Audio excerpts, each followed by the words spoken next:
মাছের ভেতরে ইলিশ মাছটা আমার সব থেকে পছন্দের। দেশের বাইরে এসে আমি প্রথমবার ইলিশ মাছ পেয়ে ভীষণ খুশি হয়েছিলাম। একটা বাংলাদেশি দোকান থেকে ইলিশ মাছগুলো কিনে নিয়ে এসেছিলাম। আজকে ইলিশ মাছটাকে রান্না করব।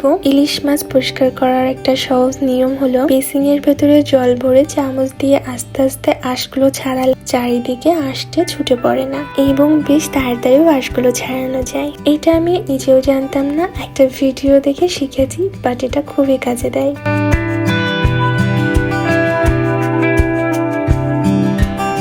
মাছটাকে কেটে ধুয়ে নিয়ে এসেছি। এবার লবণ, হলুদ আর সরিষার তেল দিয়ে মাখিয়ে 2 পিস মাছ ভেজে নেব আর বাকিটা দিয়ে তরকারি রান্না করব আলু আর কলা দিয়ে। ইলিশ মাছের সাথে সরিষার তেলটা কিন্তু বেশি ভালো যায়। আর ইলিশ মাছ ভাজির সাথে পেঁয়াজ কুচি করে ভাজি করে নিলে এটা আমার বেশ ভালো লাগে।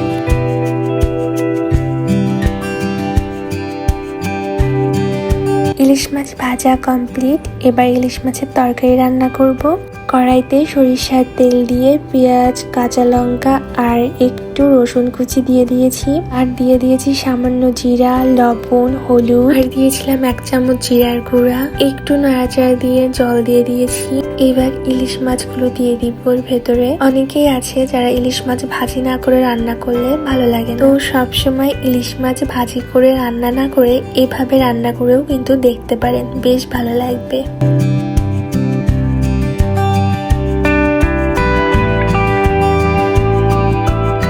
মাছগুলোকে উঠিয়ে আলাদা করে রেখে দিব। আমি কলা আর আলু কেটে হলুদ জলের ভেতরে ভিজিয়ে রেখেছিলাম। হলুদ জলে রাখার কারণে কলাগুলোর রং নষ্ট হয় না। আলু কলাটা একটু কষিয়ে নিয়ে জল দিয়ে দিয়েছি। ঝোলটা ফুটে আসলে আমি 1 চামচ সরিষার গুঁড়া দিয়ে দিয়েছি আর সাথে মাছগুলো দিয়ে দিয়েছি। এবার ঢাকা দিয়ে 10 মিনিট মতো রান্না করলেই রেডি।